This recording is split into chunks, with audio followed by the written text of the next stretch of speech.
So my high school years, I dealt with like 5 different foster homes and a couple of group homes. So I was bouncing around, and I didn't want to go to any other high school because I knew I was going to fail, or I just thought something's going to go wrong. I feel like for me it would have been just very helpful to concentrate on school and not just worry about like, what am I going to eat? How do I get home? I don't have lunch money. I know that I'm going to be stable somewhere where, like I said, the staff have been really so supportive. Some of the challenges that foster youth tend to experience is a lack of stability in their education. They often have been moved from a safe educational environment where they had friends and maybe were on a sports team, and then they were moved somewhere where they didn't know anybody, didn't know any of the teachers. So the idea of having a consistent place like Samueli where they have a community and they have regular contact with teachers and relationships that they're able to develop with those teachers, I think can really make a huge difference in terms of the long-term outcome with foster youth. One of the things that we are really focused on is that youth who come into our program have one home and one school throughout their duration of stay with us. That's exceptionally important when we know that most foster youth with multiple placements are a grade or 2 levels behind their peers. That is what really makes it difficult for them to graduate high school on time, attend college, and complete college.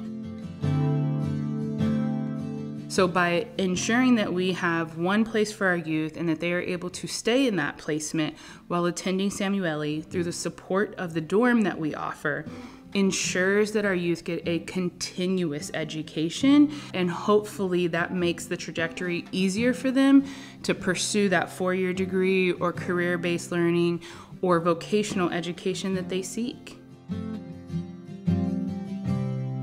I think the biggest difference between Samueli Academy and a traditional school or a public school or even another great school is we just have more knowledge about how the system can place a barrier for a foster youth.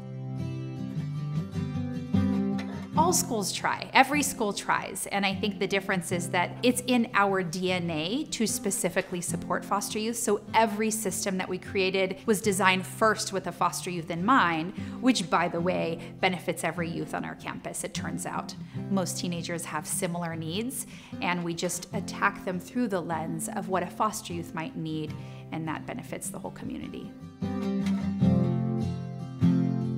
One of the main reasons that people should consider the combination of Samueli and our Youth Connected program is it really is a different approach, not just in the way we are working with youth to be able to have them have the academic support as well as a loving place to live, but also in the way we teach our youth at Samueli Academy. So our youth are able to get that learning plus healing throughout their entire day. So one of the things that I'm really excited about being a resource parent and family is that we'll be able to pick up this child on Friday nights, drop them off here at the dorms on Sunday, and these dorms, if you haven't seen them, are pretty impressive. They'll be able to go to the Samueli Academy, they'll be able to have that education Monday through Friday, and then we'll also be able to have them and our family on summers, weekends, and holidays to be able to spend with us. As a resource parent with Orangewood, the main things you're going to receive is 24/7 support. Someone to call, someone to talk to, someone with advice, someone with next steps. Traditionally, the 3 main reasons that foster parents really struggle is a lack of support, a lack of education and training, and a lack of community. And those 3 things are the 3 things we're focusing on to provide.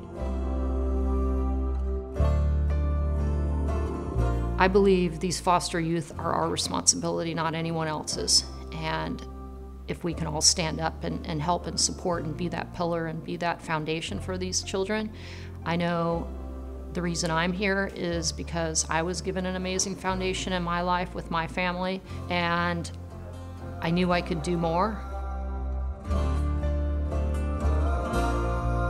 Some of my favorite memories here, one of them was me walking off of the stage at graduation. And I started crying because I feel like without the staff that were lined up on the exit, I feel like without none of them I wouldn't have graduated. Like, I feel like I can literally say that I wouldn't have graduated if the staff wasn't there to support me.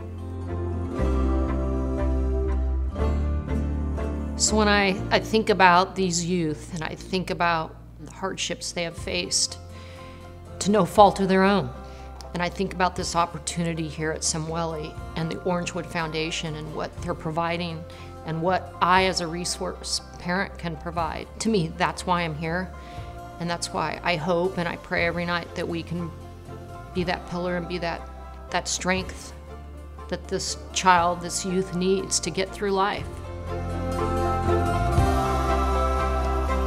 As a resource parent, there are so many things that you gain, but the major thing that you give for our youth is a home and a place where not just youth sleep, but they are engaged and they are part of a family that learns and grows and loves and forgives and challenges and supports one another.